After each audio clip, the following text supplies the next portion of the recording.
en bienvenue sur la chaîne USA Celebrity Legacy. Au cours des derniers jours, l'Amérique a fait ses adieux à plusieurs personnalités remarquables, des icônes dont l'impact se fera sentir pendant des générations. Dans l'épisode d'aujourd'hui, nous honorons leur vie, leurs réalisations et l'héritage qu'ils laissent derrière d'eux. Si l'une de leurs histoires vous a touché le cœur, veuillez laisser un « j'aime » pour aider à maintenir leur mémoire vivante. Merci d'être là. Maintenant, commençons. Mike Greenwell, ancien joueur de champ extérieur de la Ligue majeure de baseball et pilier des Red Sox de Boston à la fin des années 1980 et au début des années 1990, est décédé le 9 octobre 2025 à l'âge de 62 ans. Repêché par Boston en 1982, Greenwell a fait ses débuts en 1985 et s'est rapidement imposé comme une présence constante dans l'alignement. Surnommé le Gator, il était connu pour sa discipline au bâton et sa défense constante au champ gauche. Sa saison de référence a été 1988, lorsqu'il a frappé 325 avec 22 circuits et 119 points produits, remportant le prix Silver Slugger et terminant deuxième au scrutin du joueur le plus utile de la Ligue américaine. En 12 saisons, toutes avec les Red Sox, il a enregistré plus de 2300 coups sûrs et maintenus, une moyenne de carrière de 303, obtenant 2 fois des honneurs d'étoiles avant de prendre sa retraite en 1996. Né à Louisville, dans le Kentucky en 1963, la motivation de Greenwell s'étendait au-delà du baseball. Après sa retraite, il est retourné en Floride où il a géré des entreprises familiales et exploité un parc de sport motorisé tout en restant actif dans sa communauté. Ses amis et ses coéquipiers se souviennent de lui comme d'une personne accessible et travailleuse, un joueur qui plaçait la loyauté et les efforts au-dessus des distinctions. Mike Greenwell nous laisse le souvenir d'un Red Sox loyal, d'un compétiteur constant et d'un professionnel dont les contributions ont fait partie de l'histoire de l'équipe. Son héritage se perpétuera dans l'histoire de Fenway Park, dans la fierté de sa famille et dans les partisans qui l'ont acclamé pendant plus d'une décennie.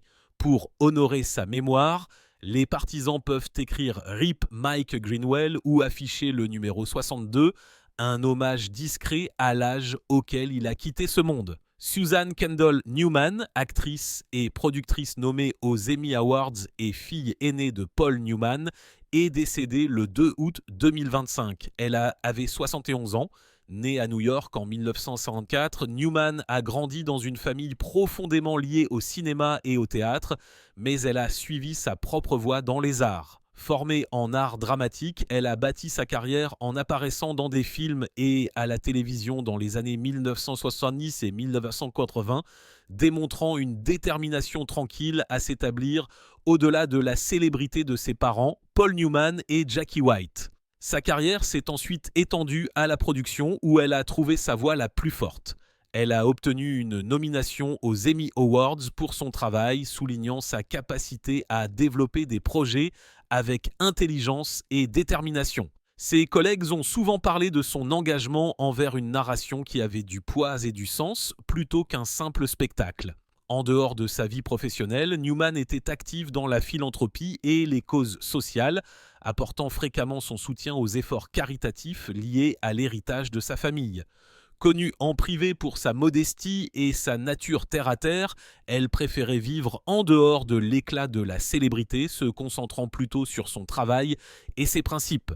Sa mort marque la perte d'une femme qui a su concilier le poids d'un nom légendaire avec ses propres réalisations dans le domaine du divertissement et de la défense des droits. On se souviendra d'elle non seulement comme la fille de Paul Newman, mais aussi comme une professionnelle créative à part entière.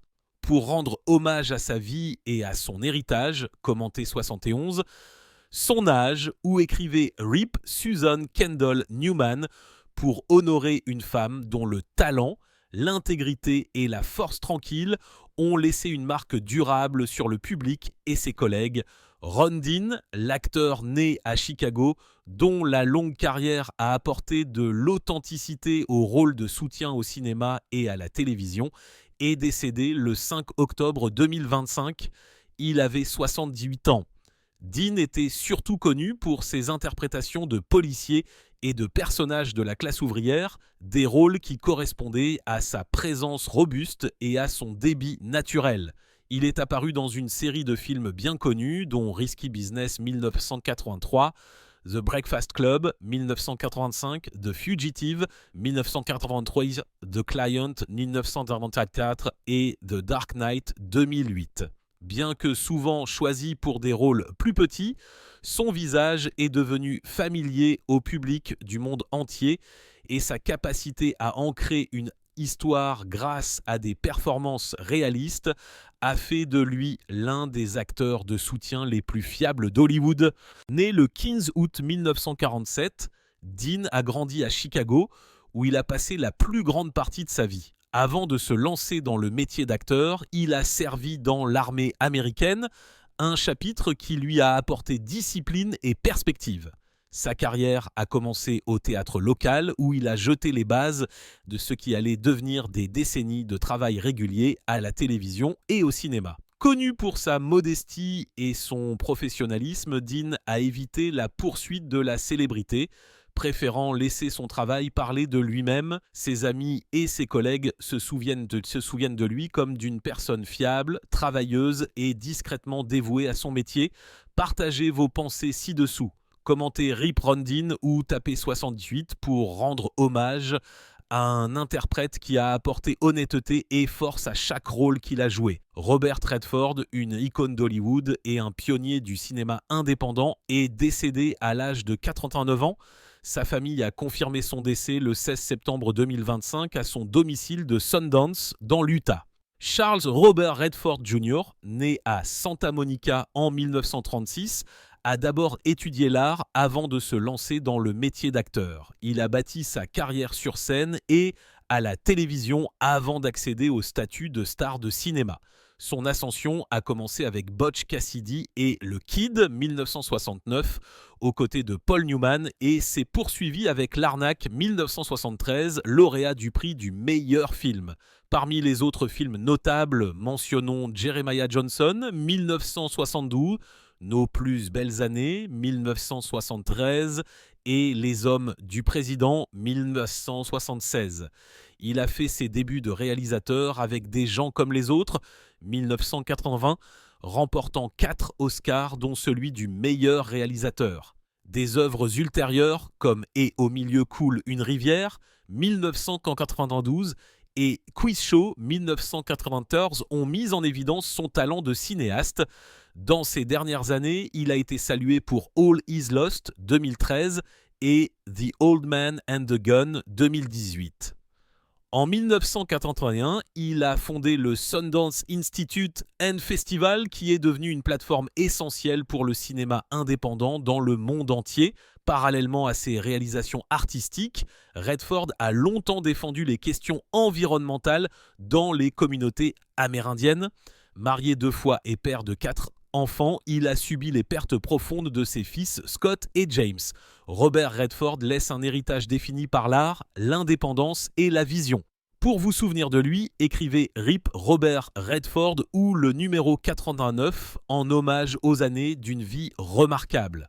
Ron Carroll, le DJ, chanteur, compositeur et producteur né à Chicago, dont la voix est devenue un son déterminant de la music house, est décédé le 21 septembre 2025. Il avait 57 ans. Célébré comme le ministre du son, la carrière de Carroll a lié les traditions gospel à l'énergie des clubs et à la portée de la musique populaire. Il a commencé à chanter dans des chorales d'église avant de faire son entrée dans la vie nocturne de Chicago à la fin des années 1980 où il a fondé Bangan Enterprise et est rapidement devenu connu pour son chant soul et sa présence scénique dynamique. Sa percée de carrière est survenue avec My Prayer au début des années 1990, mélangeant des paroles spirituelles à des rythmes house palpitants. Carroll a collaboré avec des artistes de premier plan tels que David Guetta, Bob Sinclair, Frankie Knuckles et Louis Vega, et sa voix incomparable a propulsé des succès tels que Lucky Star, Back Together et Wonderful World. Il a également contribué à des projets pour Destiny's Child, Pink et Missy Elliott. propulsant ainsi la musique house dans le courant dominant. Au-delà de la performance, Carroll a lancé des labels tels que Chai City Music et RCM, soutenant de nouveaux talents et encadrant de jeunes musiciens.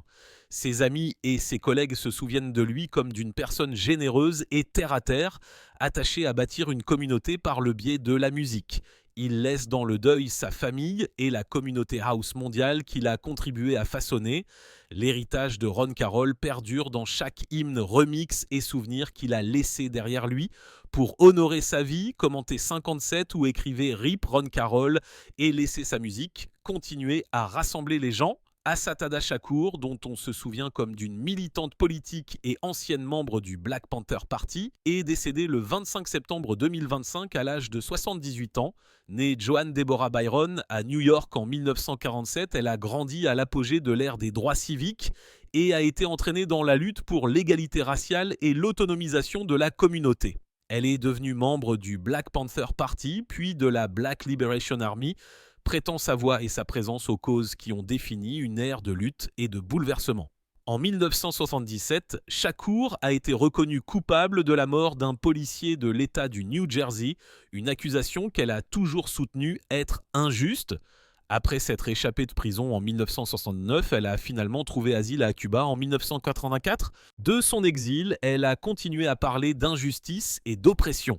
Et bien que sa vie soit restée controversée, sa présence est devenue un symbole de résilience pour beaucoup. Son autobiographie Assata, une autobiographie 1987, est restée un récit profondément personnel de son parcours et continue d'influencer de nouvelles générations de lecteurs, de militants et d'érudits.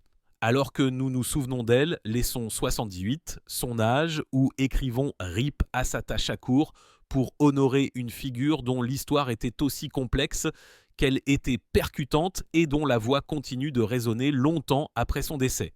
Jim McNeely, le distingué pianiste, compositeur et arrangeur de jazz, dont la carrière a façonné le son moderne du grand ensemble de jazz, est décédé le 26 septembre 2025 à l'âge de 75 ans. McNeely s'est fait remarquer dans les années 1970 en tant que pianiste de l'orchestre Thad Jones Mel Lewis, où son oreille fine et sa créativité étaient évidentes. Il a ensuite fait des tournées avec Stan Getz et Phil Woods, mettant en valeur ses talents de soliste et de joueur d'ensemble. Connu pour son équilibre entre subtilité et clarté, il est devenu l'un des principaux pianistes de sa génération.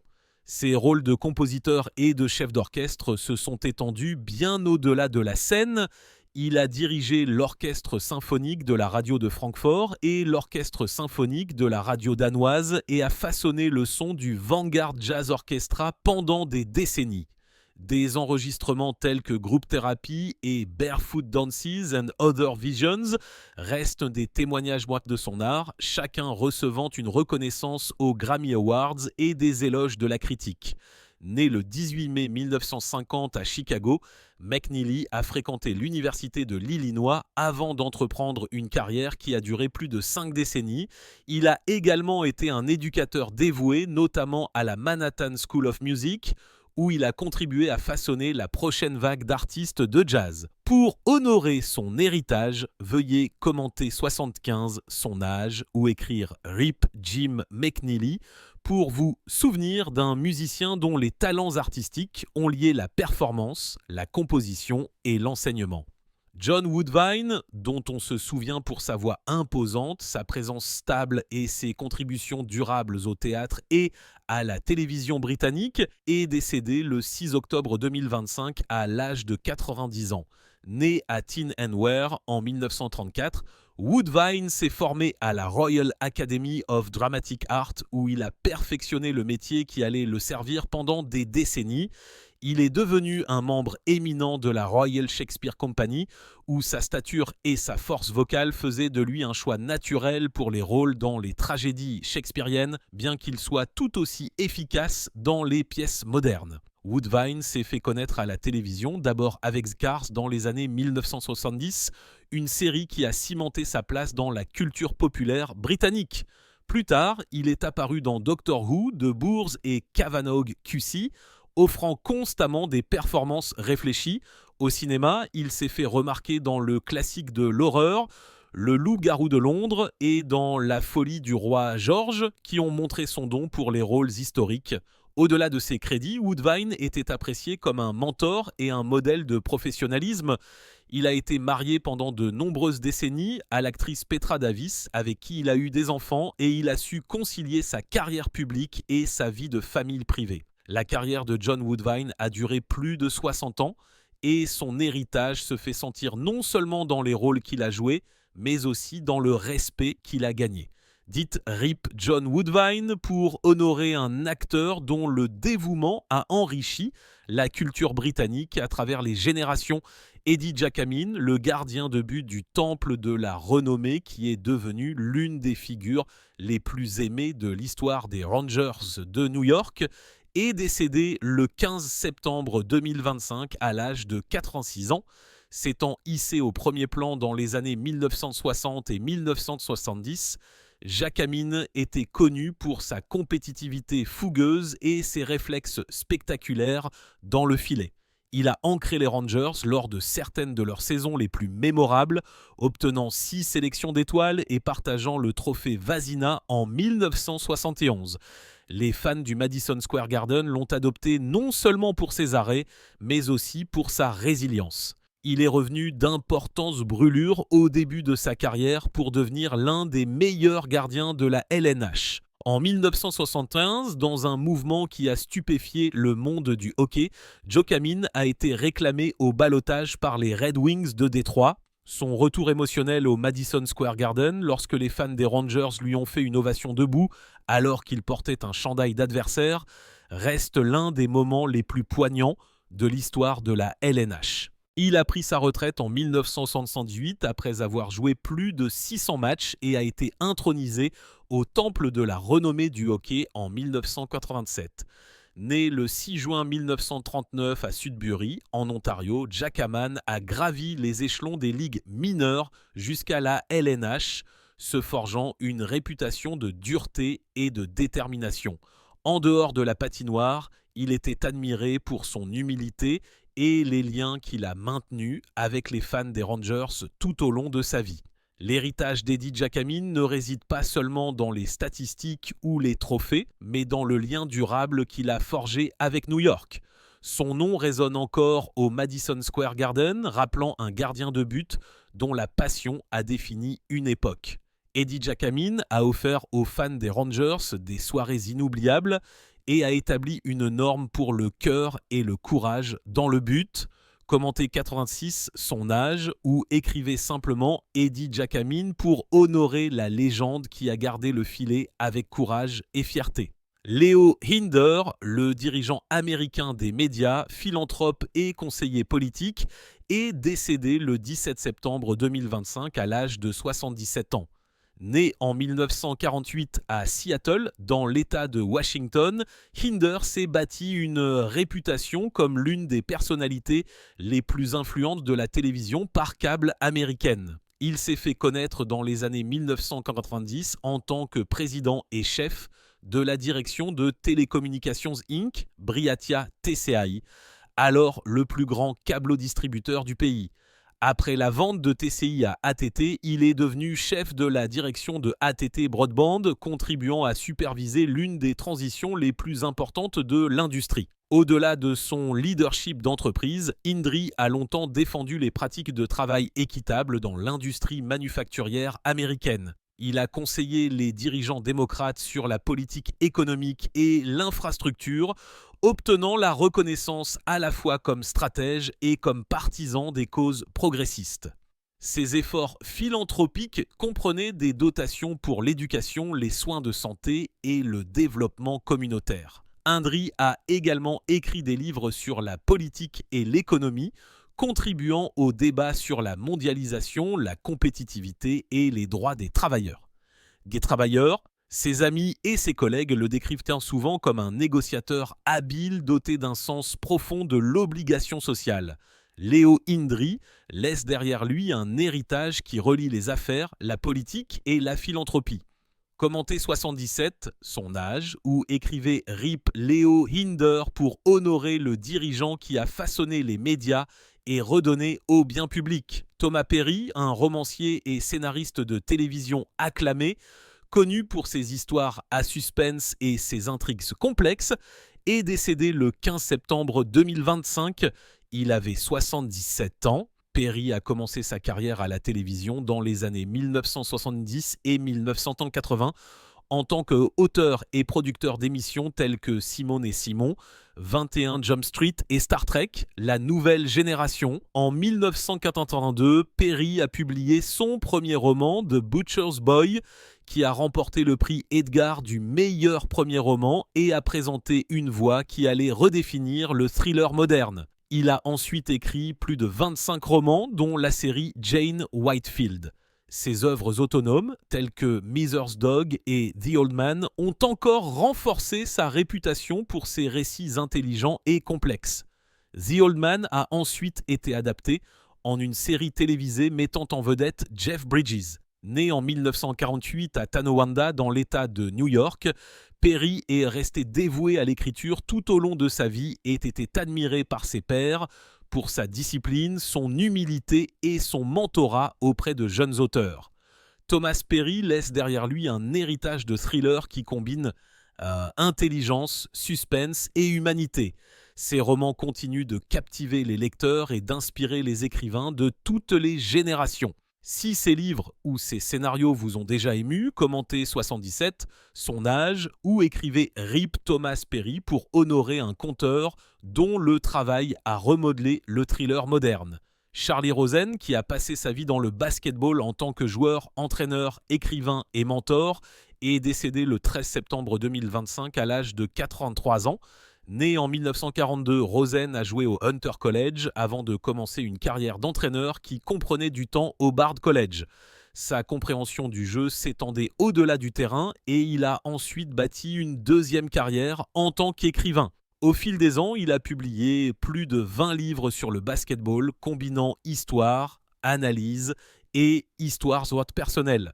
Il a également travaillé en étroite collaboration avec son ami de longue date, Phil Jackson, en coécrivant plusieurs titres qui offraient aux lecteurs un aperçu des idées derrière les équipes de championnat.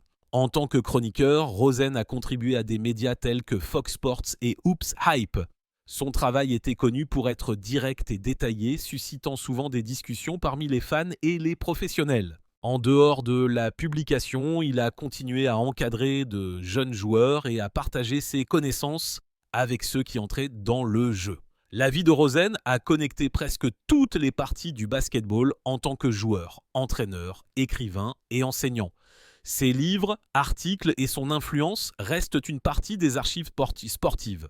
Pour ceux qui appréciaient sa voix, commentez 493, son âge, ou écrivez Rip Charlie Rosen pour honorer un homme qui a consacré sa vie au basketball. Dolly Parton a toujours été plus que la star de la musique country. Elle est le rythme vivant du cœur de l'Amérique, la voix qui pouvait prendre le chagrin dans ses mains, lisser ses aspérités et le rendre comme de l'espoir. Pendant des générations, ces chansons ont porté notre chagrin et l'ont libéré dans des mélodies qui ressemblaient à une guérison. Pourtant, maintenant, cette même voix semble reposer sur le seuil du silence. Dans le calme de la nuit, sa sœur Freda a parlé ouvertement. « J'ai été éveillée toute la nuit à prier pour ma sœur Dolly. Beaucoup d'entre vous savent qu'elle ne se sent pas au mieux de sa forme. Je crois au pouvoir de la prière et je demande à tous ceux qui l'aiment de se joindre à moi. Lorsque l'inquiétude est exprimée par un membre de la famille, son poids ne peut être ignoré. Pendant plus de 6 décennies, Dolly a offert au monde plus que de la musique. Elle nous a donné Jolene, manteau multicolore. Je t'aimerai toujours. Des chansons qui ont transformé le chagrin d'amour en lumière, la solitude en force. Elle a grimpé des collines accidentées du Tennessee jusqu'au plus haut sommet de l'histoire de la musique, portant la douceur là où d'autres portaient des cicatrices. Maintenant, à 69 ans, alors que la lueur néon de Las Vegas s'estompe et que d'innombrables cœurs se tournent vers elle avec inquiétude, la question se pose. La voix qui a autrefois guéri des millions de personnes retrouvera-t-elle sa force ? C'est peut-être la chanson la plus exigeante de sa vie, celle qui n'est pas écrite sur papier, mais gravée par le temps et les épreuves. Avant que l'histoire ne continue, faites une pause pour Dolly. Élevez une prière, une flamme, un mot silencieux pour la femme qui a déversé son cœur dans chaque note et qui n'a pas cessé de donner. Certaines vies commencent déjà marquées par les difficultés portant des blessures trop lourdes pour que l'enfance puisse les guérir. Dolly Rebecca Parton était l'une de ces vies. Bien avant que la maladie ou les manchettes ne s'attachent à son nom, elle avait déjà appris à endurer, pas dans les hôpitaux, mais dans les vallées cachées des Smoky Mountains, où elle est née le 19 janvier 1946 dans le comté de Sevier, au Tennessee. Ses berceuses étaient les murmures du vent de montagne. Sa première maison était une cabane d'une seule pièce appuyée contre les crêtes, sans eau courante ni électricité, chauffée uniquement par la fragile présence de sa famille. Ses parents étaient si pauvres qu'ils ont payé le médecin avec de la semoule de maïs, et cette nuit-là, le froid a pesé lourdement contre les minces murs en bois. Les étoiles au-dessus semblaient brillantes mais lointaines, comme si le ciel lui-même se tenait à l'écart. Sa mère, Hailey, gisait sous une courte pointe usée, respirant à travers le travail alors que le froid s'accrochait à son corps. Les Parton ne vivaient pas simplement dans la pauvreté. Ils la portaient quotidiennement, comme une seconde peau cousue à chaque hiver. Le vent coupait comme des couteaux, faisant trembler les planches de la cabane jusqu'à ce que toute la maison semble frissonner. Pendant ces nuits, Dolly se réveillait dans l'obscurité où l'air était si froid que son souffle apparaissait devant son visage, preuve que même la survie était une sorte de prière. 12 enfants, une seule couverture.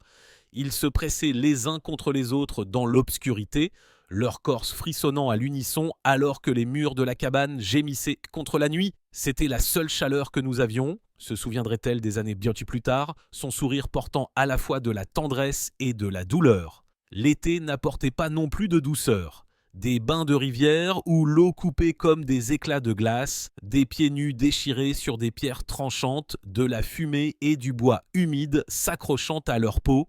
Ces longues nuits de froid et de faim sont devenues sa première salle de classe. Elles lui ont montré comment respirer à travers la douleur, comment trouver de la musique dans l'immobilité. Des leçons gravées si profondément dans ses os qu'elles ne l'ont jamais quitté. Son père, Robert Lee Parton, ne pouvait pas signer son nom sur papier, mais ses mains racontaient des histoires de dévotion. Fendue, calleuse, tachée par le travail, elle portait le vocabulaire du sacrifice. Chaque matin, il se levait avant que le soleil n'ose se lever. Son souffle obscurcissant l'air, travaillant les champs, transportant du gravier, acceptant n'importe quel emploi afin que 13 bouches ne restent pas vides. Sa mère, Avili, était plus silencieuse mais non moins féroce, se déplaçant chaque jour comme un hymne usé. À 35 ans, elle était la mère de 12 enfants. Elle cousait encore jusqu'à ce que ses doigts ne se souviennent plus de la douceur. Elle chantait encore de fines mélodies tremblantes au-dessus des marmites de haricots mijotants pour éloigner le désespoir.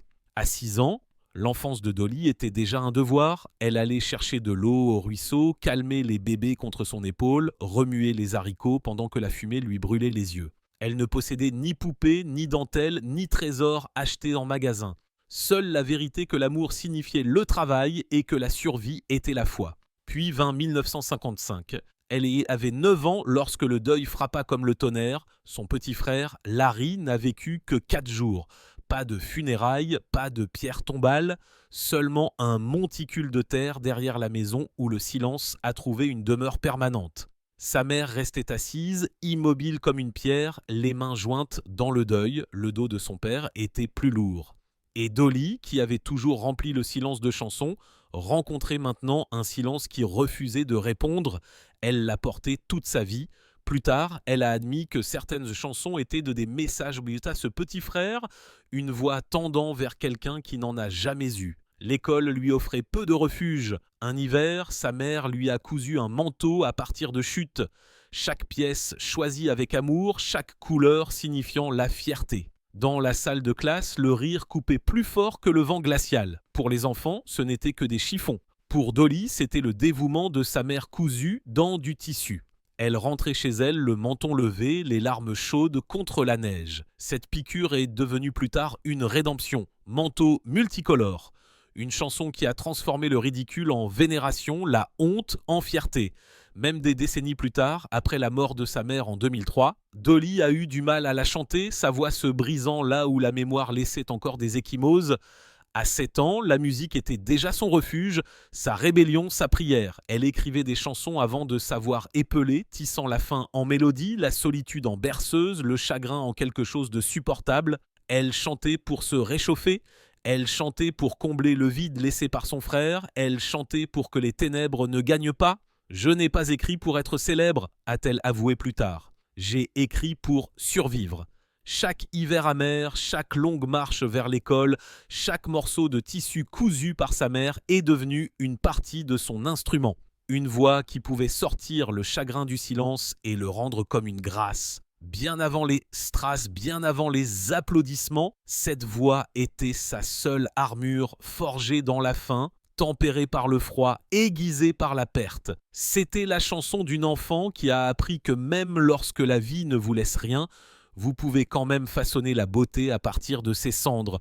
Et cet enfant reste encore en elle, silencieuse, stable, inflexible, attendant l'aube.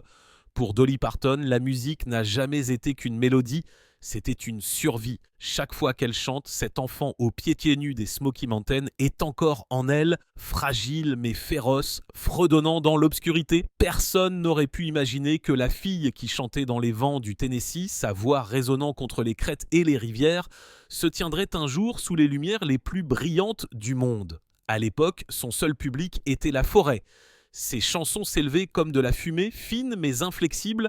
À 10 ans, sa voix était déjà assez claire pour arrêter les étrangers. En 1956, elle a voyagé avec son oncle, Bill Owens, à la recherche de stations de radio et de studios d'arrière-boutique, comme s'il s'agissait de lucioles. Leur vieille voiture cliquetait à moitié vide, mais leurs valises regorgeaient de paroles, de sandwichs emballés dans du papier ciré et d'une foi si lourde qu'elle courbait l'air. Ils dormaient sur des canapés empruntés, des bancs d'église et le siège arrière d'une Chevy. C'était passionnant, affamé, déchirant, se souvient-elle.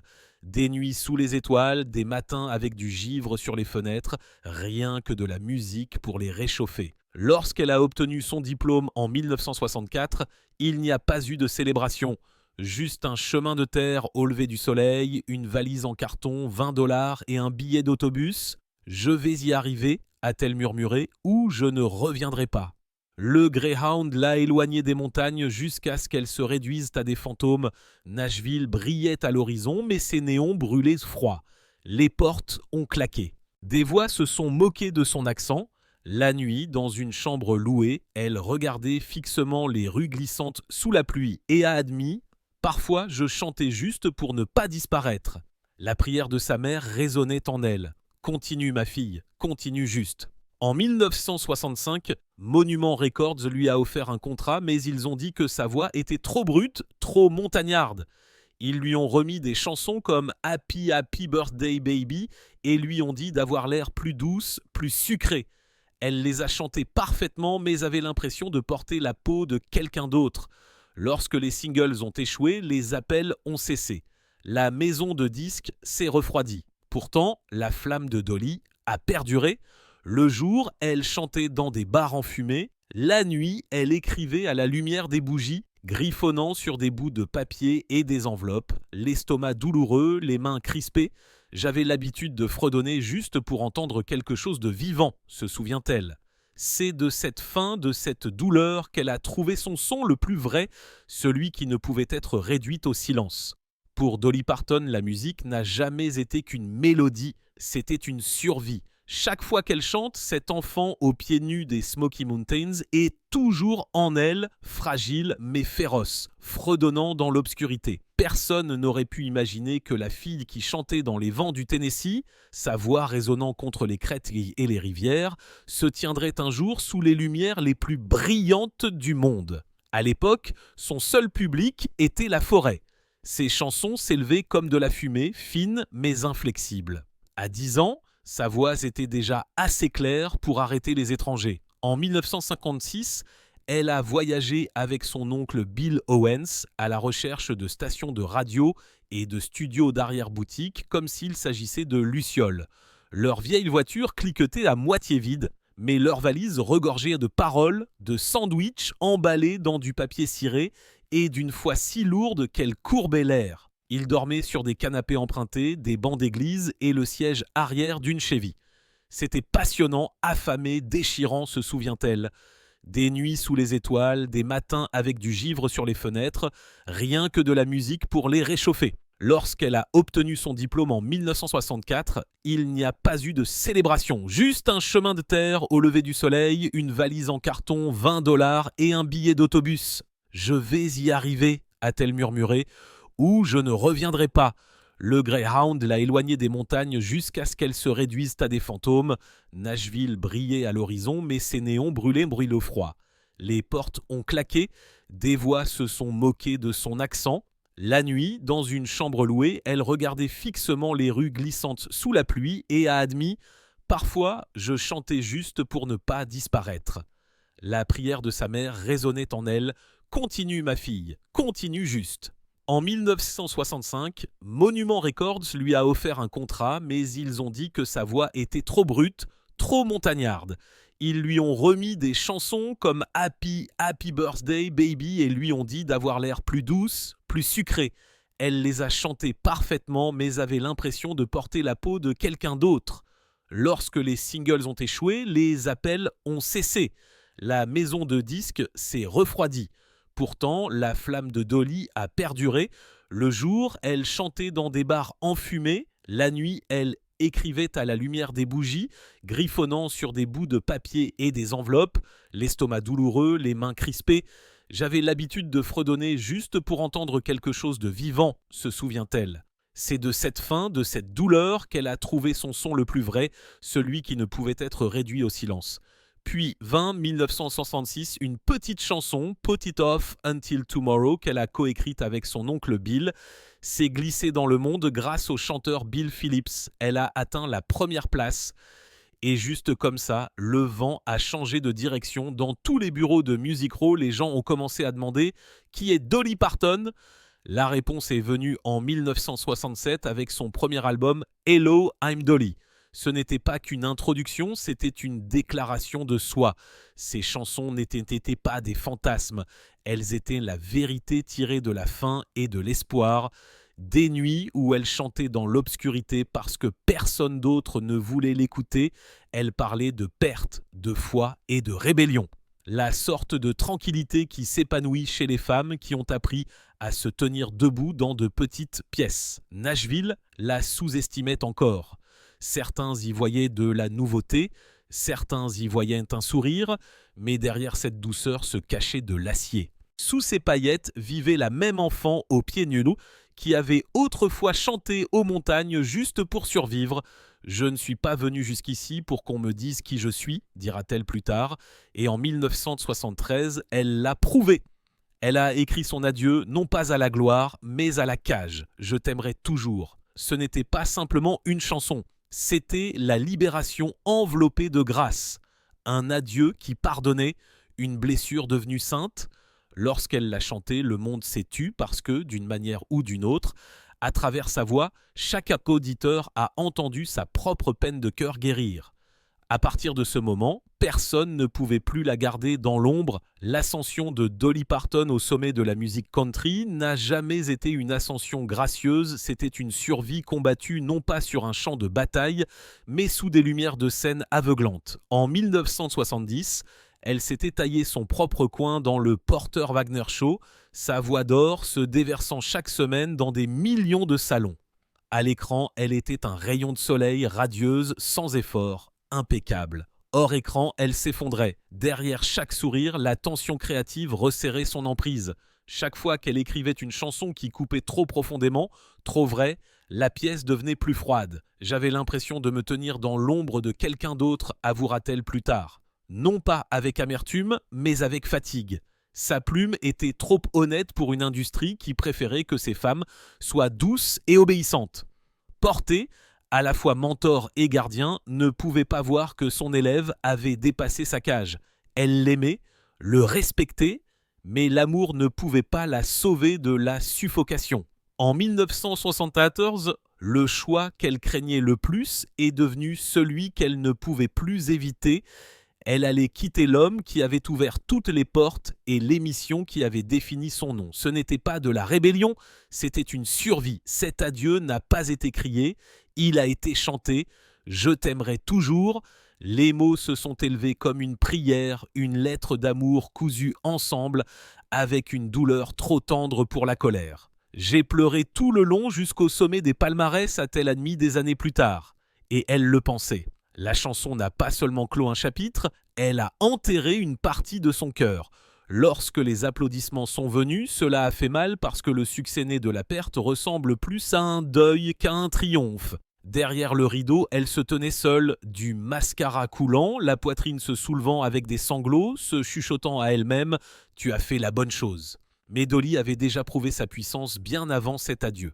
1 an plus tôt, elle avait sorti Jolene, une chanson si envoûtante, si simple qu'elle coupait à travers le bruit comme un murmure à travers le tonnerre. Sa plaidoirie était brute, humaine, tremblante, une confession transformée en mélodie. Ce n'était pas seulement un succès, dira-t-elle plus tard, c'était un miroir. Mais les miroirs peuvent blesser. Et Nashville essayait toujours de l'enfermer. Une nouveauté, une file de duo, trop jolie pour être profonde. Il ne voyait pas la tempête qui se préparait derrière ce sourire. Le jour, elle filmait et se produisait. La nuit, elle écrivait, seule dans des chambres de motel où l'épuisement pesait lourdement dans l'air, ses mains crispées, l'encre maculée de sueur ou de larmes, son café refroidi. Écrire était la façon dont je menais mes batailles, a-t-elle dit. Chaque mélodie était une façon de respirer. Il y a eu des nuits où elle s'est endormie assise droite, la guitare sur les genoux, les cordes pressées dans sa peau comme des cicatrices. Preuve qu'elle avait survécu à une autre journée. Le milieu des années 1970 a mis son corps et son âme à l'épreuve comme jamais auparavant. Des tournées interminables, des caméras, des interviews, des promotions à la radio, des sessions de studio qui se prolongeaient jusqu'au lever du soleil. Sa voix, autrefois claire comme un ruisseau de montagne, était maintenant rauque sous la tension. Ses doigts étaient couverts d'ampoules, son dos lui faisait mal à cause des corsets et des costumes. Elle a appris à cacher la fatigue derrière des strass, à transformer la douleur en paillettes. Certains soirs, elle quittait la scène et s'effondrait dans la loge, ses paillettes cliquetant contre le carrelage. Les assistants la relevaient et elle en riait. « Je crois que j'ai trop brillé ce soir ?» Mais lorsque les lumières s'éteignaient, son corps tremblait d'épuisement. Pourtant, elle refusait d'abandonner son histoire. Lorsque d'autres lui disaient de se reposer, elle écrivait à la place. Lorsqu'il lui disait de faire des compromis, elle redoublait d'efforts. « Je ne serai pas réduite à une formule », a-t-elle juré. Même si ce défi lui coûtait du sommeil, de la santé mentale et de la santé. Puis, en 1977, la tempête s'est transformée en soleil. Here You Come Again a brisé les frontières, atteignant la première place du palmarès country et le top 3 du palmarès pop. Les puristes l'ont accusée de trahison. Elle a souri et a répondu « Je ne quittais pas la musique country, je l'emmenais avec moi ». Ces mots n'étaient pas seulement un défi, c'était la foi. Son corps fonctionnait peut-être à vide, mais son esprit n'avait jamais brûlé aussi fort. Puis vint 1980, 9 To 5, écrit en une nuit blanche sur un plateau de tournage aux côtés de Jane Fonda et Lily Tomlin. C'était plus qu'une chanson, c'était un cri de guerre déguisé en mélodie, un hymne pour chaque femme qui avait travaillé jusqu'au point de rupture et qui avait continué malgré tout. L'hymne a dominé les palmarès de tous les genres. Et le monde a applaudi, mais Dolly s'effondrait derrière les applaudissements. L'horaire était impitoyable. Des tournages de films de 12 heures, des sessions de studio, des tapis rouges, des vols, des interviews, des performances. Elle vivait de café et d'adrénaline. Certains soirs, a-t-elle dit doucement, je me regardais dans le miroir et je ne reconnaissais pas la fille qui me regardait. Le sourire était là, les cheveux, les cils, mais derrière les paillettes vivait une femme qui fonctionnait avec des analgésiques, des prières et de la volonté. Pourtant, elle a continué à chanter parce que pour elle, la musique était un médicament. La seule chose qui pouvait encore la maintenir ensemble. Le milieu des années 1980 a apporté une nouvelle tempête. Le genre qui ne rugit pas mais qui s'attarde, la musique était en train de changer, les tendances allaient et venaient comme la pluie d'été. Dolly ne les a pas chassées, elle est simplement restée sur ses positions. Tennessee Homesick Blues 1984. Et pourquoi tu es venu ici en ressemblant à ça ? 1989 a prouvé qu'elle pouvait évoluer sans s'effacer si j'essayais de chasser les tendances, a-t-elle dit. Je me perdrais dans la foule. Derrière ce ton calme se cachait de l'épuisement, mais aussi de l'acceptation. La sagesse qui vient quand on a déjà survécu à l'impossible. À la fin de la décennie, Dolly Parton n'était pas seulement au sommet de sa carrière. Elle avait remodelé la montagne elle-même. Sa voix est devenue l'un des sons sacrés de l'Amérique. Sa plume, des archives vivantes de chagrin d'amour, d'endurance et de grâce. La route vers là a été pavée de nuits blanches, de bouts de doigts à vif, de solitude et de doute. Elle a brûlé son corps pour son art. Et pourtant, à travers tout cela, sa foi se restait stable comme les Smoky Mountains auxquels elle chantait autrefois. Au fond d'elle, elle portait encore l'enfant aux pieds nus qui a appris à chanter à travers le froid. Et maintenant, après chaque triomphe et chaque cicatrice, elle était devenue la preuve vivante de sa propre chanson que même la douleur, lorsqu'elle est chantée avec vérité, peut se transformer en quelque chose de sacré. Même dans les moments les plus brillants de sa carrière, lorsque les projecteurs la baignaient d'or et que les applaudissements rugissaient comme un océan sans fin. Il y a eu des nuits où les pensées de Dolly Parton ont glissé bien au-delà des paillettes. Entre le tonnerre des ovations et le ronronnement du bus de tournée roulant à travers les villes endormies, le silence avait une façon de la trouver. Dans ce silence, les souvenirs revenaient non pas comme de la nostalgie, mais comme des fantômes. Elle fermait les yeux et se retrouvait à Locust Ridge, au Tennessee, en 1955. De retour dans cette cabane usée où la vie et la perte partageaient le même petit espace. Les murs, rapiécés avec de fines planches et des prières, avaient autrefois résonné avec les berceuses de sa mère et le travail silencieux de son père. Mais lorsque son petit frère Larry est venu au monde et l'a quitté seulement 4 jours plus tard, la musique s'est arrêtée. Il n'y a pas eu de funérailles, pas de pierre tombale, seulement un coin de terre derrière la maison qui semblait respirer avec la tristesse de la famille. Dolly avait 9 ans, trop jeune pour comprendre la mort, mais assez âgée pour en ressentir le poids qui la pressait dans les os. Dans sa maison, le chagrin n'était pas exprimé, il était enduré, les yeux de sa mère portaient ce que ses lèvres ne pouvaient pas dire, les mains de son père travaillaient plus longtemps, plus fort, comme si les muscles et la sueur pouvaient en quelque sorte retenir le chagrin. Et la petite Dolly, elle écoutait. Elle regardait, elle a appris que l'amour, aussi pur soit-il, pouvait être fragile, que la vie pouvait prendre quelque chose de précieux sans jamais expliquer pourquoi. Au fil des ans et à mesure que sa renommée atteignait des sommets impossibles, cette douleur d'enfance ne l'a jamais quittée. Elle a simplement changé de forme. Elle est devenue la pulsation silencieuse sous sa musique, le tremblement dans sa voix qui faisait pleurer les étrangers sans savoir pourquoi. Lorsqu'elle chantait « Je t'aimerai toujours », une chanson née d'un adieu professionnel, la tendresse venait de quelque chose de beaucoup plus ancien, quelque part enfoui profondément dans ce sol de montagne où reposait son frère. Chaque note portait l'écho d'une berceuse qu'elle n'a jamais pu chanter. Une promesse à quelqu'un qu'elle connaissait à peine, mais qui n'a jamais cessé de lui manquer. Dans les interviews, elle souriait, ce sourire familier et radieux. Mais si vous écoutiez attentivement, sa voix s'adoucissait lorsqu'elle admettait « Je crois que j'ai chanté aux personnes que j'ai perdues toute ma vie ». Cette perte silencieuse, inexprimée, enfouie sous des décennies de résilience, est devenue le fondement invisible de son art. C'était la douleur qui donnait à ses chansons leur vérité, la compassion qui faisait que sa voix ressemblait à un foyer pour des millions de personnes, bien après que les trophées aient brillé et que le palmarès ait abandonné son nom. Son véritable triomphe n'a jamais été les applaudissements. C'était sa capacité à transformer le chagrin en grâce. Chaque parole, chaque mélodie était une façon de rendre ce que la vie avait pris. Elle avait appris dans cette petite cabane à Locust Ridge que l'amour et la perte étaient les deux fils jumeaux du même tissu. L'un se déchirant, l'autre raccommodant, et que parfois le cadeau le plus durable que nous puissions offrir au monde est le son de notre propre cœur qui se brise magnifiquement.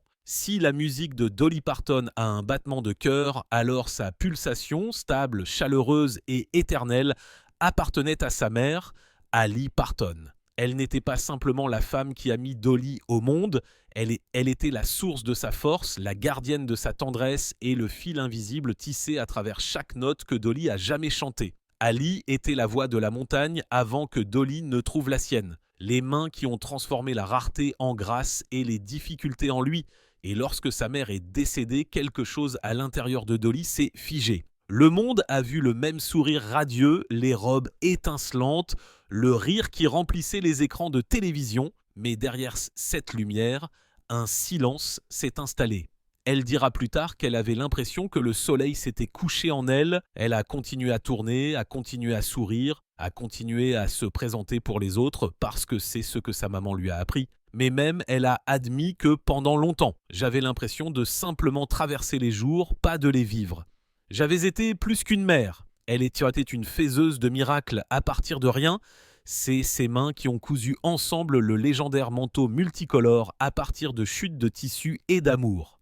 Pièce par pièce, prière par prière, cousant dedans non seulement du tissu, mais de la dignité, de la fierté et de l'espoir.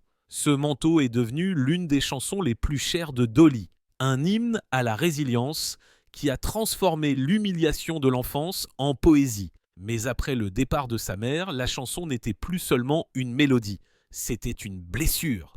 J'ai essayé de la chanter, a-t-elle avoué, mais je perdais tout. Ce n'était pas seulement une chanson, c'était les mains de ma maman, la voix de ma maman, l'amour de ma maman. Certains soirs, elle se tenait sur scène devant des milliers de personnes, son sourire brillant sous les lumières, mais à l'intérieur, elle était toujours cette petite fille qui écoutait la voix de sa maman dans l'obscurité.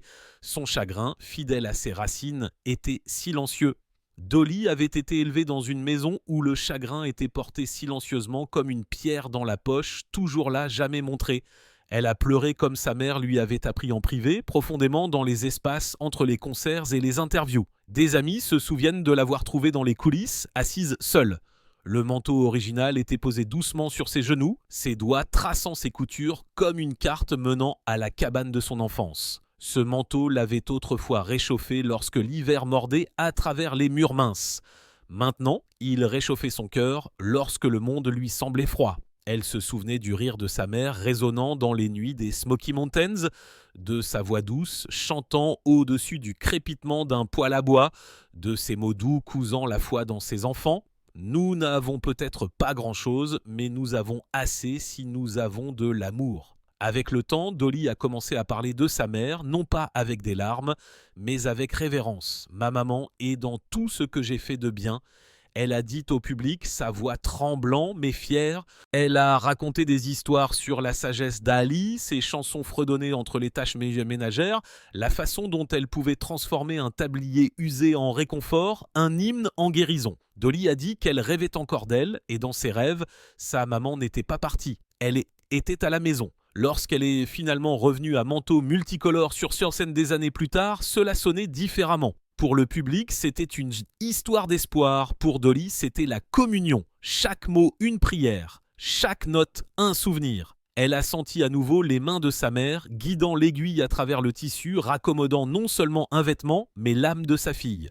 Pour toute la gloire, les lumières, les applaudissements et l'adoration sans fin de millions de personnes, cela restait la vérité silencieuse au centre du cœur de Dolly Parton. Le plus grand cadeau qu'elle ait jamais reçu n'était pas des disques d'or ou des ovations debout. C'était l'amour d'une mère qui lui a appris que la douceur est une force et que la gentillesse est sa propre forme de courage. Et bien que la femme qui lui a fait ce cadeau soit partie, sa mélodie perdure non pas dans les palmarès ou les trophées, mais dans chaque chanson qui rappelle au monde que l'amour, une fois donné librement, ne meurt jamais vraiment. Parmi tous les frères et sœurs de Dolly Parton, Floyd Parton était plus qu'un simple membre de la famille, il était son miroir dans la mélodie, son jumeau silencieux dans la création. Depuis leur premier jour à Locust Ridge, au Tennessee, lorsque le monde n'était pas plus grand qu'un Porsche et que les montagnes gardaient leurs chansons comme des secrets, les deux s'asseyaient côte à côte avec une guitare délabrée et des bouts de papier couverts de paroles et de rêves. Ils échangeaient des lignes jusqu'à ce que les mots trouvent leur place parfaite, terminant les vers de l'autre comme seules les âmes nées de la même chanson le pouvaient. Ils n'étaient pas seulement frères et sœurs, ils étaient un duo écrit par le destin. Ensemble, ils ont porté leur passé commun dans la mélodie, leurs souvenirs cousus dans des vers que le monde chanterait un jour. Des chansons comme Rocking Years, qui a atteint la première place en 1991, sont nées non pas de l'ambition, mais de la compréhension et de l'amour. Le nom de Floyd apparaissait discrètement dans les crédits de plusieurs de ses disques, invisibles pour la plupart. Mais pour Dolly, sa présence était partout, dans son phrasé, dans son timing, dans le silence entre les notes. Puis, en décembre 2018, cette harmonie a été brisée. Floyd Parton est décédé à l'âge de 61 ans, et avec lui, quelque chose dans le rythme de Dolly s'est tu. Cette perte n'a pas résonné comme les autres. C'était plus aigu, plus étrange, un silence qu'elle ne pouvait pas mettre en musique. Il comprenait mon cœur mieux que la plupart. Elle a dit un jour qu'il savait ce que je voulais dire avant que je ne le dise. Lorsqu'il est parti, ce langage tacite a également disparu. Dolly n'a pas transformé son chagrin en manchette. Il n'y a pas eu d'hommage qui est télévisé, pas de remise de prix, pas de montage d'émission, juste une courte déclaration de la famille et des funérailles discrètes. Pas de microphone, pas de projecteur, où les partons se sont réunis non pas en tant qu'icônes, mais en tant qu'enfants, pleurant l'un des leurs. Dans la petite chapelle nichée dans les collines du Tennessee, ils ont chanté Rocking Years une dernière fois. Pas d'harmonie répétée, pas d'accompagnement, seulement des voix tremblantes s'élevant dans les airs, se brisant et se reformant, comme si les montagnes elles-mêmes écoutaient. Ceux qui étaient présents ont dit « on pouvait entendre la douleur dans chaque mot », le genre de chant qui ne se produit que lorsque les cœurs se brisent en temps réel. Dans les mois qui ont suivi, des amis ont dit qu'une ombre semblait suivre Dolly partout où elle allait. Elle a continué à travailler, à écrire, à enregistrer, à sourire pour les caméras, mais sa lumière était plus douce, atténuée par l'absence. Floyd avait été plus qu'un collaborateur, il était son pont vers la fille aux pieds et nus qui chantait autrefois aux collines. Le perdre, c'était comme perdre la carte qui la ramenait à la maison. Pour une femme qui avait toujours transformé la douleur en poésie, c'était une blessure trop profonde pour la mélodie. Tard dans la nuit, elle s'asseyait seule avec sa guitare, les doigts planant au-dessus des cordes qu'ils avaient autrefois jouées ensemble, incapable de terminer le vers. Les accords lui semblaient maintenant incomplets. L'harmonie manquait sa réponse. Pourtant, même dans ce silence, quelque chose de sacré est resté. Dolly portait Floyd dans chaque note qu'elle chantait. Pas comme un écho, mais comme une pulsation. Dans ces moments calmes sur scène, entre les applaudissements et la chanson suivante, ses yeux se dirigent parfois vers le haut comme si elle écoutait une voix que la foule ne peut pas entendre. Peut-être que dans ses pauses, elle le sent encore à ses côtés.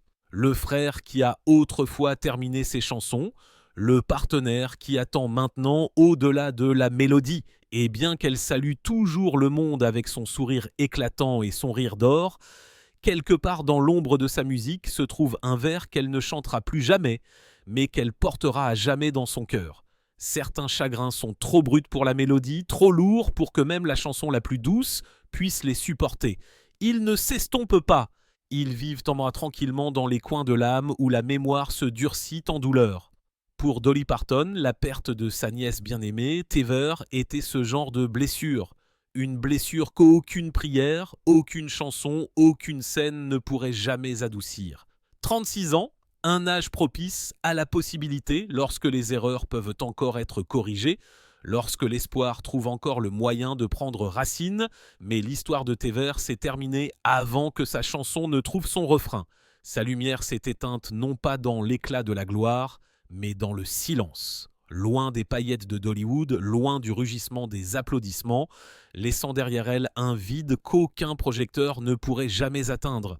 Plus tard, des rapports diront qu'il s'agissait d'une surdose, l'acte final d'une longue lutte qu'elle avait menée courageusement et souvent seule.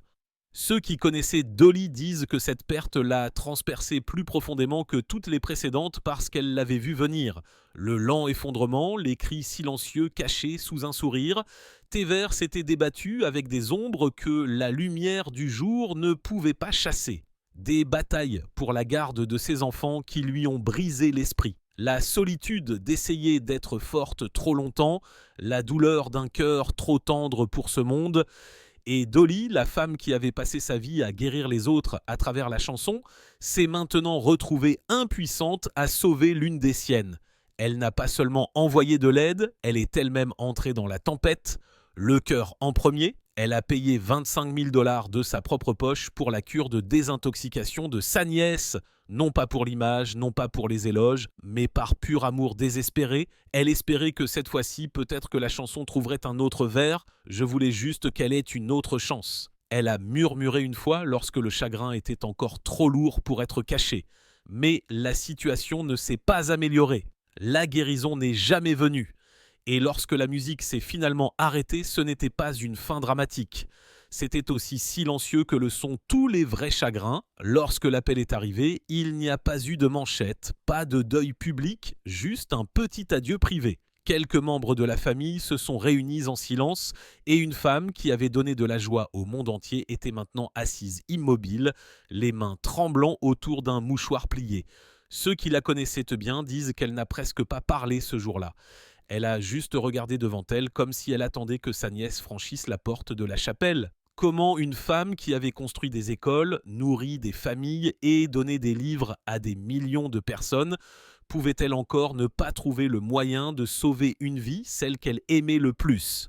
Cette question l'a suivie pendant des mois à travers les séances d'enregistrement et les longs trajets de retour à la maison. La nécrologie de Tver était courte, sa vie encore plus courte, mais son absence persistait dans la façon dont le rire de Dolly se coinçait parfois dans sa gorge, dans les pauses entre ses mots, dans le silence qui suivait ses chansons. Des amis diront plus tard qu'elle tombait souvent dans le silence au milieu d'une phrase, ses yeux brillants comme si elle entendait une mélodie que seule elle pouvait entendre, celle qui s'est terminée avant son heure.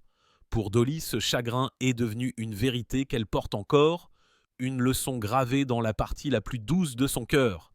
Que même les mains les plus douces ne peuvent pas toujours ramener quelqu'un du bord du gouffre, et que même l'amour le plus pur ne peut pas toujours réécrire le destin.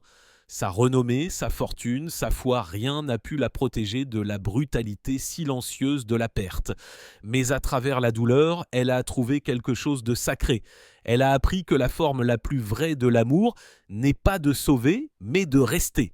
D'aimer même lorsque la chanson se termine, 36 ans. Une vie qui n'a jamais atteint son pont, une mélodie qui n'a jamais trouvé sa résolution. Et parfois, dit-elle doucement, le plus difficile dans la vie est de savoir que la musique s'est arrêtée avant même d'avoir eu la chance de s'envoler. Il y a des rêves si tendres, si humains que lorsque la vie les enlève, cela ne fait pas que vous brisez le cœur, cela fait taire votre âme. Pour Dolly Parton, ce rêve était la maternité, une chanson qu'elle pouvait fredonner, mais qu'elle ne chanterait jamais à voix haute. Lorsqu'elle a épousé Carl Dean en 1966, elle ne rêvait pas de tapis rouge ou de lumière clignotante.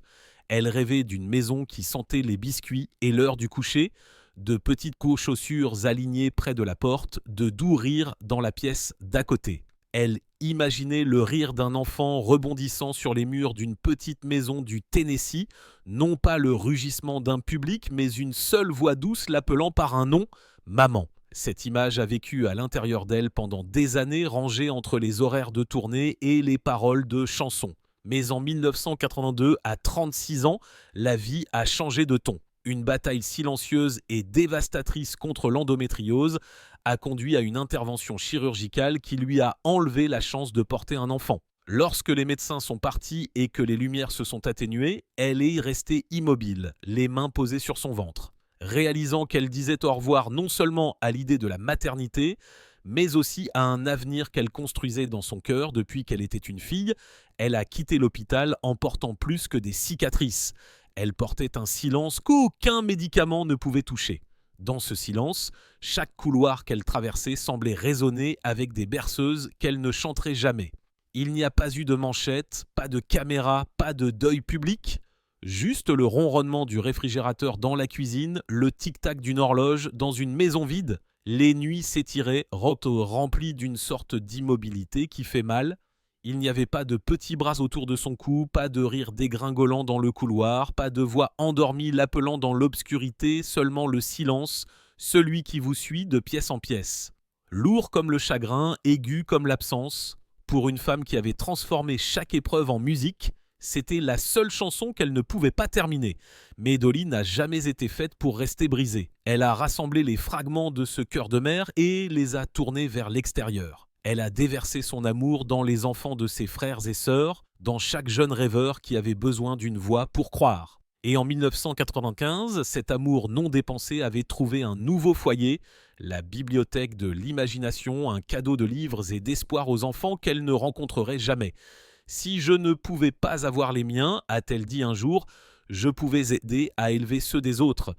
Et elle le pensait. À travers chaque page, chaque histoire, chaque lettre envoyée aux petites mottes-mains du monde entier, elle a recousu le rêve que la vie avait déchiré. Pourtant, la douleur ne s'est jamais évanouie. Elle persistait tranquillement, faisant surface dans les plus petites et les plus humaines des façons. La vue d'une vitrine de magasin de bébés éclairée tard dans la nuit, une mère et un enfant partageant une glace sur le trottoir, une berceuse jouant faiblement depuis une voiture qui passe. Dans ces moments-là, elle sentait cette vieille tendresse remuer à nouveau, la douleur d'un amour qui n'avait nulle part où aller. Elle en parlait rarement et quand elle le faisait, ce n'était pas avec amertume, mais avec grâce.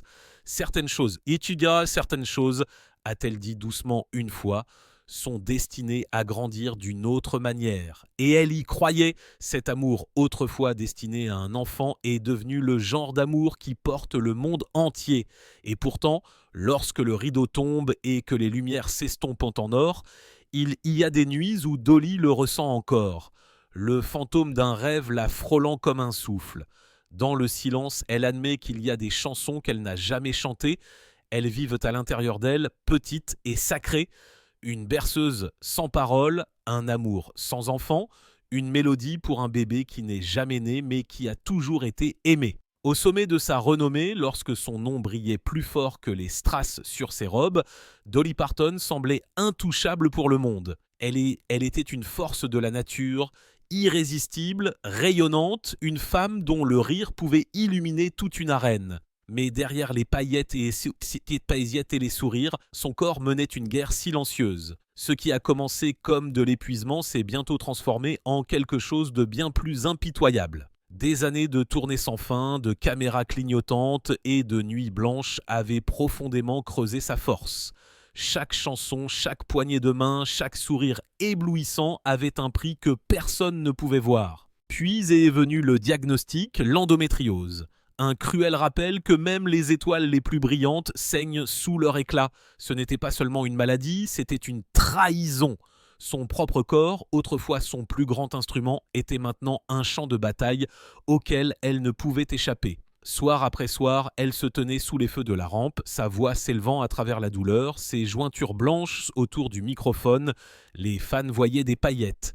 Ils n'ont jamais vu la grimace qu'elle cachait derrière ce sourire. Dans les coulisses, elle se stabilisait, murmurant un vœu qu'elle avait fait depuis les montagnes de son enfance. Le spectacle doit continuer, et il a toujours continué.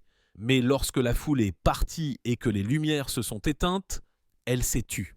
La femme qui a apporté la lumière à des millions de personnes s'est retrouvée dans l'ombre, se demandant combien de temps elle pourrait continuer. Pourtant, la guerre n'était pas seulement dans son corps, elle était dans son cœur. Elle l'appelait une affaire de cœur, pas un scandale, mais un lent effondrement. Les exigences de la renommée, les pressions familiales et la solitude d'être nécessaire par tout le monde, sauf elle-même, pesaient lourdement sur son esprit. En 1982, son corps a finalement cédé.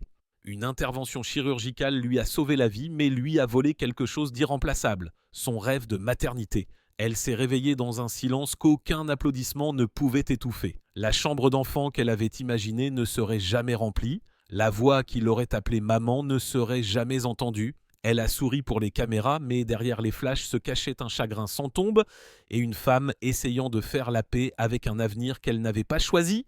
Puis est venu le silence. L'épuisement s'est transformé en vide, la joie s'est drainée de sa musique, elle a cessé d'écrire, a cessé de se produire et, pour la première fois, a cessé de croire que la lumière reviendrait. Ce n'était pas de la tristesse, a-t-elle dit plus tard, c'était le néant. Un espace gris où la joie vivait autrefois, Ses amis ont vu le changement. L'étincelle avait disparu de son rire, ses yeux se sont atténués, son corps fragile à cause de la douleur et du manque de sommeil. Elle s'est retirée tranquillement pendant que le monde continuait de tourner sans elle. Et puis est venu le jour qui a failli tout finir. Seule chez elle, entourée du silence étouffant de ses pensées, elle s'est sentie sombrer dans ce gris. Et puis un son, le doux bruit de pas. Popeye, son petit chien, l'avait trouvé. Il a levé les yeux écarquillés, ne demandant rien d'autre que sa présence. Ce petit battement de cœur, cet amour simple et sans parole, l'a ramené du bord du gouffre. Elle s'est effondrée, sanglotant, réalisant à ce moment-là qu'elle voulait toujours rester. Elle dira plus tard que Popeye lui a sauvé la vie. Mais en vérité, c'était son propre cœur qui décidait de battre à nouveau. La remontée n'a pas été rapide, elle n'a pas été facile, mais pas à pas, elle s'est relevée. Elle a cherché de l'aide, s'est tournée vers la foi et a recommencé à écrire. Pas pour les palmarès, pas pour la renommée, mais pour la survie. Les chansons qui sont sorties de cette obscurité portaient une lumière qu'elle n'avait jamais connue auparavant. Des chansons écrites à partir des os de sa lutte, le triomphe silencieux de quelqu'un qui a refusé d'abandonner. Rétrospectivement, elle a qualifié cette période de l'une des plus humiliantes de ma vie. Elle a dépouillé les paillettes et l'a laissé avec quelque chose de plus pur. La compréhension que même les légendes peuvent en tomber, mais ce qui les définit, c'est la façon dont elles se relèvent. Maintenant, lorsque Dolly parle de ces années, sa voix s'adoucit, mais ses yeux brillent. La douleur lui a appris la compassion, le silence lui a appris à écouter, les cicatrices lui ont appris que la vraie force n'est pas l'absence de douleur, c'est le courage de la vivre et de chanter quand même. Elle dit que la guérison n'est pas venue d'un coup, elle est venue dans des murmures, dans la foi, dans des chansons qui lui rappelaient qu'elle était toujours là, et donc elle continue de chanter, pas seulement pour la renommée ou l'héritage, mais pour tous ceux qui se sont déjà sentis brisés. Parce que si son histoire prouve quelque chose, c'est ceci. Même dans la nuit la plus noire, un seul battement de cœur ou une seule chanson peut suffire à vous ramener à la vie. Pendant des décennies, Carl Dean a été la seule personne vers qui Dolly Parton pouvait vraiment rentrer à la maison. Celui qu'il aimait non pas comme une légende, non pas comme une marque, mais simplement comme sa Dolly. Pour le monde, elle était une icône. Des paillettes, des projecteurs, des chansons qui ont traversé les océans. Mais pour lui, elle était la femme en robe de chambre délavée, fredonnant dans la cuisine à l'aube, ses cheveux encore défaits, son rire résonnant dans leur couloir silencieux. Il ne l'a jamais appelée superstar, il l'appelait bébé. Dans un monde qui exigeait constamment une performance, il était son immobilité. Lorsque les caméras clignotaient et que la foule rugissait, il restait dans l'ombre, satisfait d'être le silence qui stabilisait son bruit. Pendant près de 60 ans, il a été son ancre dans la tempête, sa maison lorsque le monde lui semblait trop bruyant, et puis, en 2025, cette maison s'est tue. À 82 ans, Carl s'est éteint tranquillement dans leur maison de Nashville, la même où ils avaient partagé un café au lever du soleil et murmuré des prières avant de s'endormir. Il n'y a pas eu de lumière clignotante, pas de manchette, pas de scène sur laquelle se tenir, seulement l'immobilité d'une pièce qui avait perdu son battement de cœur. Ce silence coupait plus fort que le chagrin lui-même. Ce n'était pas dramatique, c'était dévastateur dans son silence. Des amis ont dit plus tard que Dolly n'avait pas seulement perdu son mari, elle a perdu la seule version d'elle-même qui existait avant que le monde ne prenne son nom et ne le fasse dorer. Dans les jours qui ont suivi, elle s'est retirée derrière des rideaux tirés. Les téléphones sonnaient, mais elle ne répondait pas. Les repas refroidissaient intacts sur la table. Pour une femme qui avait construit sa vie en aidant les autres, elle ne pouvait soudainement plus lever son propre sourire, ni même la musique. La chose même qui l'avait portée à travers toutes les autres pertes l'a trahie. Elle tendait la main vers sa guitare, grattait un seul accord et le sentait s'évanouir, fin comme un souffle avant que le son ne puisse se former. J'avais l'impression que même mes chansons étaient parties avec lui, murmurera-t-elle plus tard. Au moment de dire au revoir, Dolly a refusé le regard du monde. Elle a organisé elle-même les funérailles, non pas comme un spectacle, mais comme une lettre d'amour. Dans la petite chapelle en cèdre sur leur propriété, le même endroit où Carl avait l'habitude de s'asseoir seul dans une prière silencieuse, elle a rempli la pièce avec ses fleurs sauvages préférées, le genre qu'il cueillait sur leur terre et laissait sur sa table de cuisine dans un pot maison ébréché. Le long de l'hôtel se trouvaient des photographies qu'aucun magazine n'avait jamais vues, des sourires boueux après avoir planté un jardin, des matins de Noël en pyjama de flanelle, eux deux assis pieds nus sur la balançoire du porche, les mains emmêlées comme des racines. Quand elle s'est finalement levée pour parler, elle ne s'est pas tournée vers les personnes en deuil. Ses yeux sont restés fixés sur le cercueil comme si le simple désir pouvait le ramener. Juste pour un rire de plus, une respiration de plus. Sa voix tremblait non pas à cause de la nervosité, mais à cause du poids de retenir toute une vie. Elle l'a remercié non pas pour les années, mais pour les petites choses. Les petites choses. Pour l'avoir protégée d'un monde qui ne se souciait pas toujours de qui elle était vraiment. Pour l'avoir aimée quand elle n'était pas Dolly Parton, et pour avoir gardé tous les secrets en sécurité. Puis elle a déplié un morceau de papier jauni, la lettre que Karl avait écrite des années plus tôt pour être ouverte après mon départ. Ses mains tremblaient en lisant « Tu as toujours été mon étoile brillante, mais je n'ai jamais eu besoin que le monde le sache, juste toi. » Au moment où elle a atteint la dernière ligne, sa voix s'est complètement brisée. La chapelle est tombée dans un silence sacré, puis, comme guidée par quelque chose de plus grand qu'elle-même, elle a tendu la main vers sa guitare, celle qu'il lui avait achetée avant son premier succès, et a commencé à jouer. La mélodie était fragile, tremblant sous le poids de son chagrin. C'était une chanson que personne n'avait jamais entendue auparavant, une qu'elle avait écrite des décennies plus tôt juste pour lui. Au dernier vers, sa voix se brisait, ses larmes coulant librement, et chaque personne dans cette pièce a pleuré avec elle, non pas pour la légende qu'elle admirait, mais pour la femme qu'elle a soudainement vue, petite, humaine, brisée, courageuse. Lorsque la dernière note s'est évanouie, elle a posé la guitare et s'est éloignée, non pas vers les invités, mais dans le silence qui lui appartenait désormais. Dans les semaines qui ont suivi, la solitude est devenue une seconde peau. Chaque matin, elle mettait encore 2 tasses sur la table avant de se rappeler qu'il n'y en avait qu'une. Elle s'est surprise à se tourner pour parler, seulement pour trouver une chaise vide. Même l'air semblait plus lourd sans son rire pour le soulever. La mort de Karl n'était pas seulement la perte d'un mari, c'était l'effondrement silencieux du seul endroit auquel elle ait jamais appartenu sans avoir à le mériter. Et maintenant, dans la maison silencieuse qu'ils ont construite ensemble, Dolly parcourt toujours les mêmes couloirs où son ombre s'attarde. Certains soirs, elle jure qu'elle l'entend, le doux rythme de ses pas sur le vieux plancher de bois, le léger effleurement de sa main lorsqu'elle passe devant la balançoire du porche qu'ils ont autrefois partagée. Elle met toujours 2 tasses sur le comptoir chaque matin, par instinct, par amour. La nuit, elle murmure bonne nuit dans l'obscurité, non pas par habitude, mais parce que l'amour aussi profond ne s'évanouit pas. Il s'attarde dans l'air, dans les échos, dans l'espace, entre les battements de cœur. J'ai écrit 1 millier de chansons d'amour, a-t-elle dit doucement un jour. Mais il était le seul qui ait jamais vraiment compté. Récemment, même son corps a commencé à faire écho à cette absence. La femme qui se tenait autrefois inébranlable sous des projecteurs aveuglants bouge maintenant un peu plus lentement, sa voix plus douce, ses respirations moins profondes. Ces derniers mois, sa sœur a demandé aux fans de prier pour elle, disant que Dolly ne se sentait pas au mieux de sa forme. Elle a reporté ses 6 spectacles à Las Vegas, les médecins insistant sur le repos. Mais le repos n'a jamais été facile pour un cœur qui n'a jamais cessé de donner. Alors qu'elle se rétablit à Nashville, loin des foules qui criaient autrefois son nom, les pièces de sa maison semblent de bourdonner à la fois d'amour et de nostalgie.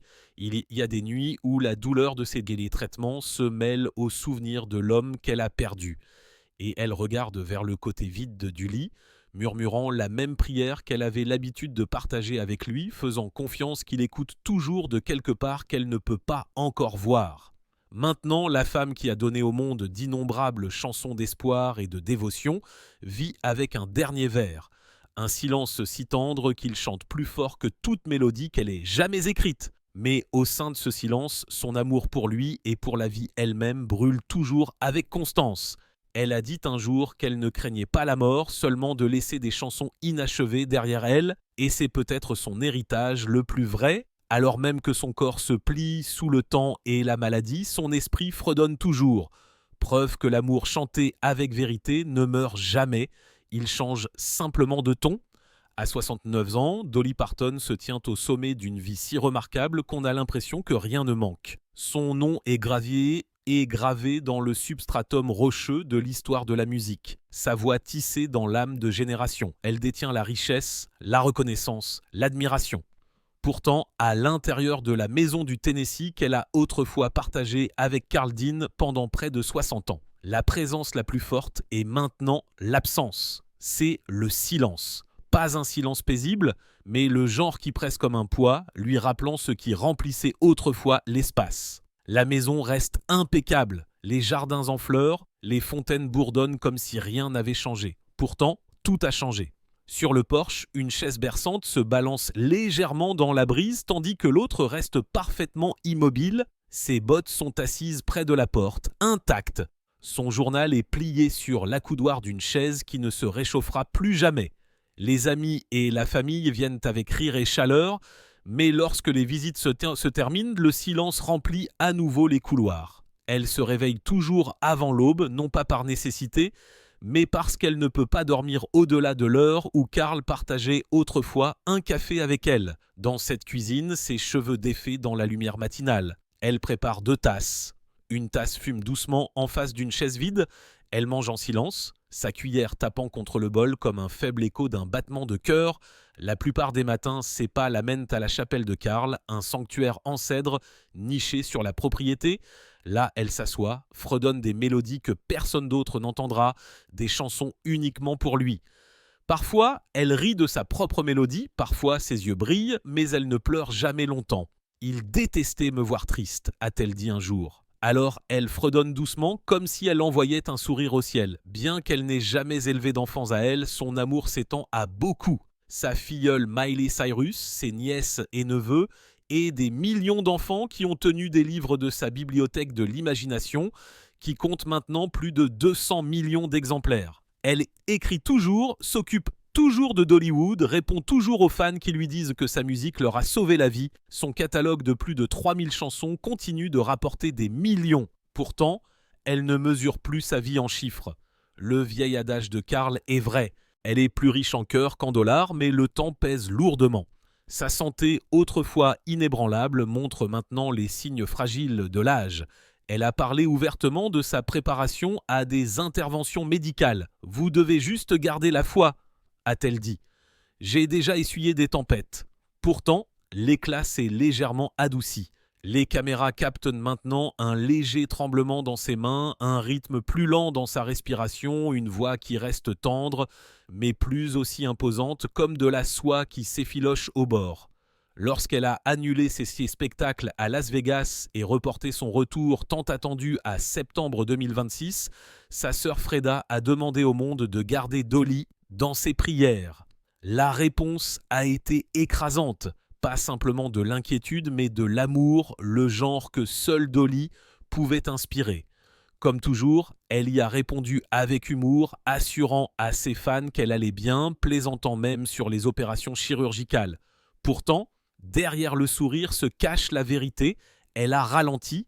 Elle appelle cela sa saison d'immobilité. Pas d'abandon, mais de pause. Et pourtant, elle ne peut pas rester inactive. Entre le repos et les visites chez le médecin, elle trouve son chemin vers son studio privé, une pièce ensoleillée avec des guitares et des photographies de ses proches. Là, elle écrit des chansons qui ressemblent à des souvenirs, des prières déguisées en berceuses. Chaque note est sa promesse que la musique, comme son esprit, ne s'effacera jamais. Il y a peu de vies qui semblent plus grandes que l'art qu'elle crée. Celle de Dolly en fait partie. Elle n'est pas seulement une chanteuse, mais un témoignage vivant de l'endurance, du choix de la foi plutôt que de la peur, de l'amour plutôt que de l'amertume, de la grâce plutôt que de la renommée. D'une cabane dans les Smoky Mountains aux scènes les plus grandioses du monde, son parcours a toujours été une question de survie. Chaque parole porte la marque de la lutte transformée en chanson. Elle a transformé les difficultés en harmonie, le chagrin en espoir. Maintenant, alors qu'elle entre dans ce chapitre délicat, le monde attend avec elle. Il est rare de voir quelqu'un à qui on a tant donné à prendre, peut-être pour la première fois, comment se reposer. Pourtant, même dans l'immobilité, Dolly continue de donner. À travers ses mots, son humour, son cœur inébranlable. Interrogée sur sa santé, elle a répondu avec un sourire « Chérie, j'ai traversé pire. Le Seigneur m'a. » Cette foi l'a toujours portée. Elle le fait encore. Pendant près de 8 décennies, la voix de Dolly a été une pulsation de compassion.